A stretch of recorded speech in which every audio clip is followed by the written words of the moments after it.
Welcome again students. ये है आपके स्वामी विवेकानंद के पॉलिटिकल आइडिया से रिलेटेड वीडियो का पार्ट 2। पिछले वीडियो का जो हमारा पॉइंट खत्म होता था वो 7th पॉइंट था, और 7th पॉइंट का एक थर्ड जो पार्ट है वो मैं आपके साथ डिस्कस नहीं कर पाई थी। वो अभी हम डिस्कस करते हैं।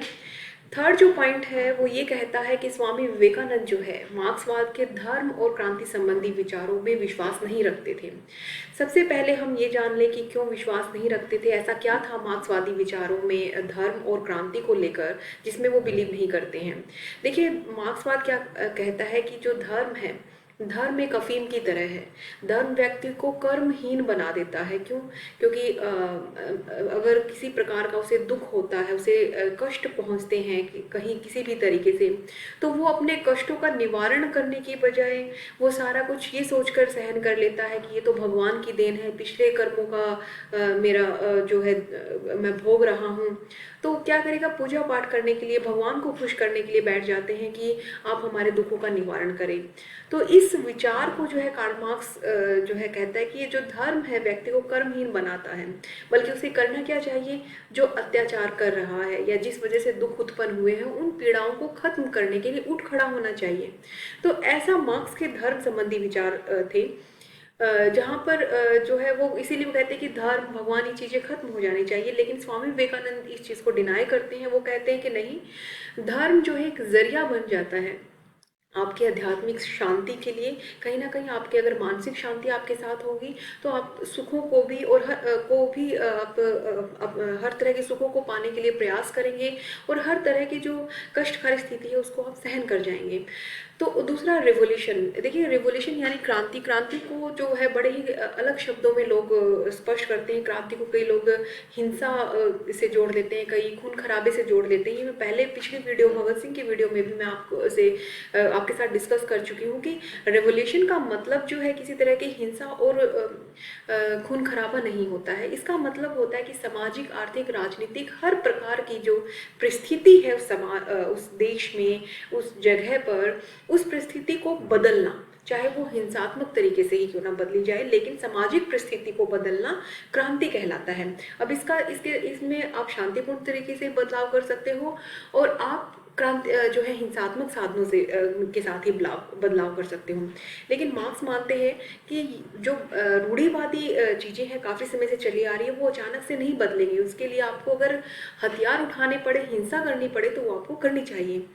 यहाँ पर भी स्वामी विवेकानंद डिनाई करते हैं उनके रेवोल्यूशन संबंधी विचारों से, और कहते हैं कि जो जो चीज़ भी जो हिंसा करती है, मैं उसकी हमेशा खिलाफत करता हूँ, उसके साथ नहीं खड़ा हूँ। अब हम चलते हैं इसके नेक्स्ट 8 पॉइंट में, जो कि कहते हैं कि स्वामी विवेकानंद के यथार्थवादी विचार, ये रियलिस्टिक अप्रोच उनकी कैसी थी। सबसे पहले आपको समझ लेना चाहिए यथार्थवाद होता क्या है। यथार्थवाद यानी कि जो सच में आपको दिखाई दे रहा है, जो आप अनुभव कर सकते हो, जो प्रैक्टिकली प्रूव हो चुकी हैं। यानी कि आइडियलिज्म आदर्शवाद के ठीक उल्टा।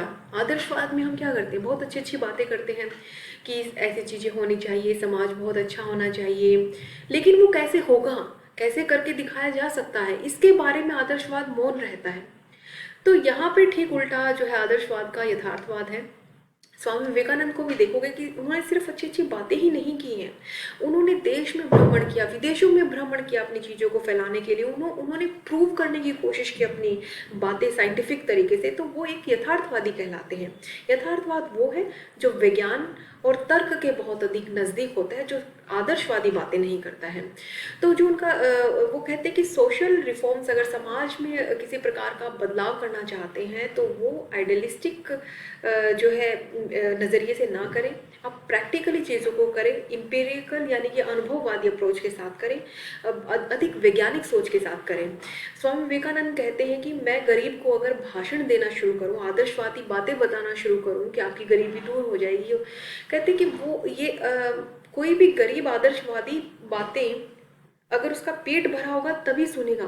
अगर उसका पेट भरा नहीं है और उसे पता है कि शाम को उसके परिवार वालों के लिए रोजी रोटी की कमी आने वाली है, तो वो मेरी आदर्शवादी बातें सुनने के लिए वहाँ नहीं बैठेगा, वो अपना जाके मजदूरी करेगा।